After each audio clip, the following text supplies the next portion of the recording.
we got the machine set up now, and I poured a little bit of black ink in the ink cup.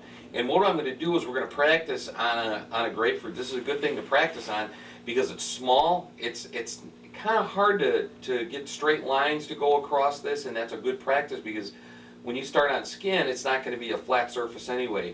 You're going to be on arms and legs and things, and they're going to be kind of rounded anyway. It'll give you a good feel for the machine. When you hold your tattoo machine, you never want to hold it straight up and down like this and push down into it. The machine gets held at a 45-degree angle, and you're going to just draw across like this. And we're going to start at the bottom and work up on all the lines. Later on in the video, you'll see when we're actually tattooing somebody, I talk about where to start on the tattoo, how you work from the bottom up, and it's pretty well explained in there. But for right now, all you want to do is just get a feel of what this thing's actually going to do. So we're going to start the machine, we dip it in the ink, and just take it and just run a little line. You're going to get a lot of ink that's going to splash around the edges and stuff like that. Have a paper towel ready, and you can wipe it off, and that's basically what you got. You want to get it so you have a pretty nice straight line. You can take a pen, you can draw some simple little figures onto here if you want, little flowers, curved lines, anything you need to practice with. Another good thing to practice with also, you can actually take a pencil and take your tube and your needle out, put the pencil up in here. You may have to wrap some tape around the edge of the pencil because it might not be as thick as this tube. Lock the pencil down, get some paper, and just sit and draw on paper to get the feel of the weight of this machine on your hand all the time. That'll give you a pretty good feeling of how it is. So, like I said, you're just going to practice on this whole grapefruit. You know, practice straight lines, and then you want to practice some like simple stuff like circles. You could do some curved lines on here, and just wipe it off so you can kind of see what you're doing. If you're trying to draw a straight line and you're winding up, and I'm going to draw a rotten line here, and you wipe your thing off and you're getting something like that, that means you're not pulling your hand across steady, you're not pulling it across slow. You want to do it in a real easy, sweet motion. You don't want to go too slow either. When you're actually tattooing somebody, you're not going to want to go and sit there and go that slow because that needle's going in and out of them. Once you start, you want to keep that machine moving. Take your foot off the pedal, it'll stop, and you look. That's the kind of lines you want to have. You want to have straight lines. You don't want anything jagged. You don't want them to look where when you're making the line, you're going to have a nice smooth line, then you're going to have a big ball of ink there. That'll happen if you're going too slow. What you're going to do is you're going to wind up with a straight line, and then all of a sudden, I don't know if it'll go down this grapefruit, but we'll see how it looks.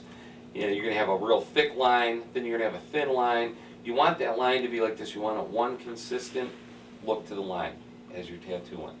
And that's pretty much all you have to do to practice. I mean, get yourself a bag of grapefruits and do quite a few of those before you're even going to attempt to do someone's skin. Yeah. What I did now is I switched this over and I put a shading needle in there. This is a 7 shader. It's a round shader. And that's basically what you're going to be using to practice with and start your first tattoos are round shaders and outliners. You don't want to start, you'll see in some of the catalogs they have flat shaders and magnum shaders and they put ink faster. You're not even going to want to mess with those. That's a little more advanced. You're going to start with a simple round shader. This is a 7 round. And what I did on the grapefruit, like I was saying, you can just draw simple little shapes on here.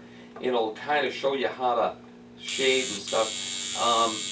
Just always remember you're going to have a light source on any tattoo you do. Always think about the lights coming from one direction. So if it's coming from this side, you're going to want to shadow everything so your lights are on one side, your darks are on the other side.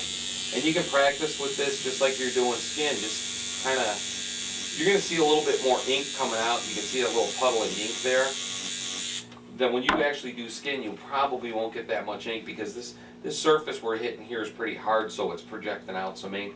Skin's a little softer, obviously, so you won't get that. But you can basically just go around your shape and just kind of, you can shade different stuff. Just to get an idea, I'm just shading from one side and kind of just pulling out the machine so it gets a little bit of shading to it.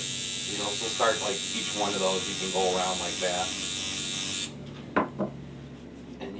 wipe it off. In the center of this little design here, we'll fill it in. So just kind of follow it around and color. And when you color, you're going to color in small circles. You can see on the machine, I'm just barely making circles here. You're going to keep the machine moving, and each circle will overlap the last row that you did. And you're just going to keep doing that, and that's how you'll get a nice solid filled in area. And you'll see when we do the actual tattoo on somebody how this actually works. You can skip ahead on the tape and watch that, even though you're not going to start on skin, because you'll actually see what all this is doing and how everything is shadowed and shaded and how important that is when you're going to do the tattoo. But for now, you're going to just keep practicing on this kind of stuff. Practice your lines and outlines. So get yourself a few of these bags of grapefruits, because you're going to want to go through quite a few of those before you start on somebody. And again, always wear the gloves when you're working, you know. You're going to be working with skin, and there's going to be blood involved, so you're going to want to keep everything sterile, sanitized, and keep your hands protected. So always work with gloves, just as a practice. Just get into that habit of always wearing some good rubber gloves.